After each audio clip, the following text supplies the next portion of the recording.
বর্তমান সময়ে NID card যে দুই রকমের সেটা আমরা কিন্তু সকলে জানি।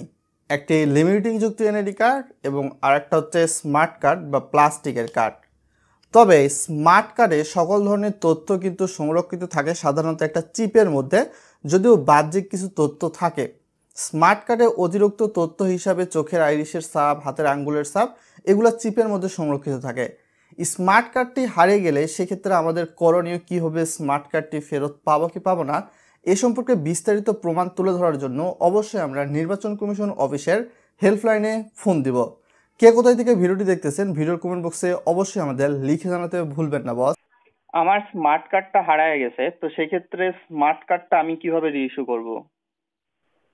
স্মার্ট কার্ড হারিয়ে গিয়েছে, হ্যাঁ। রিইস্যু করবেন? আচ্ছা, রিইস্যু করবেন। হ্যাঁ, জিটি করেছেন? হ্যাঁ, জিডি করেছি। আচ্ছা, রিইস্যুতে আপনি রেজিস্ট্রেশন করবেন, তারপরে রিইস্যুতে আবেদন করবেন স্যার। তো এই ক্ষেত্রে কি হচ্ছে, লেমিনেটিং কার্ডটা পাওয়া যাবে না স্মার্ট কার্ডটাই পাওয়া যাবে? না, লেমিনেটিং কার্ড পাবেন। তো স্মার্ট কার্ডটা আমি নিতে চাচ্ছি, তো এই ক্ষেত্রে এটা কি না, পসিবল? আপনি একবার স্মার্ট কার্ড পেয়েছেন? হ্যাঁ, পাইছি। না না, এখন স্মার্ট কার্ড তাহলে দেওয়া হবে না, অনলাইন কপি পাবেন, ঠিক আছে? অনলাইন কপি তো হচ্ছে আমি এমনিতে হচ্ছে জিডি করে অনলাইন থেকেও নামাইতে পারতেছি, এটা কোনো প্রবলেম না, বাট স্মার্ট কার্ডটা নেওয়ার জন্য কি কোনো প্রসেস আছে? স্মার্ট কার্ড জি না স্যার, একজন ব্যক্তিকে একবার স্মার্ট কার্ড দেওয়া হয়। উনি যদি স্মার্ট কার্ড হারিয়ে ফেলে, দ্বিতীয়বার ওনাকে আর স্মার্ট কার্ড দেওয়া হয় না। যতদিন পর্যন্ত সরকারের নির্দেশনা না আসবে ততদিন পর্যন্ত স্মার্ট কার্ড দেওয়া হবে না, ঠিক আছে? পরবর্তীতে যদি কোনো এরকম কোনো আইন পাশ করা হয় যে একজন ব্যক্তিকে রিইস্যু যারা করেছে তাদেরকে দুইবার স্মার্ট কার্ড দেওয়া হবে, তখন আপনি পাবেন, ঠিক আছে? এখন পাবেন না smart card. Okay, thank you.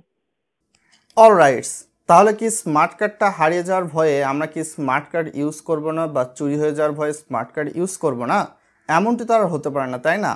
তো সেক্ষেত্রে আপনি যেটা করতে পারেন, আপনার আসল যে স্মার্ট কার্ডটা রয়েছে এই স্মার্ট কার্ডটা কম্পিউটারের দোকানে নিয়ে যেয়ে সরাসরি এইরকমই একটা লিমিটিং যুক্ত স্মার্ট কার্ড করে নিতে পারেন। যেহেতু বর্তমান সময়ে যে যুগটা চলে এসেছে, এই চিপ দিয়ে আপনার সকল তথ্য কিন্তু এখনও সকল জায়গায় সংগ্রহ করা শুরু হয়নি। তো সেক্ষেত্রে অবশ্যই আপনি লিমিটিং যুক্ত একটা স্মার্ট কার্ডের মতো করে নিতে পারেন, সেটাই বিভিন্ন জায়গায় ইউজ করতে পারেন। সেক্ষেত্রে আপনার জন্যই হয়তোবা বেটার হয়ে থাকবে, কেননা নির্বাচন কমিশনের হেল্পলাইন থেকে কি বললো সেটা তো আপনারা হয়তোবা বুঝতেই পেরেছেন।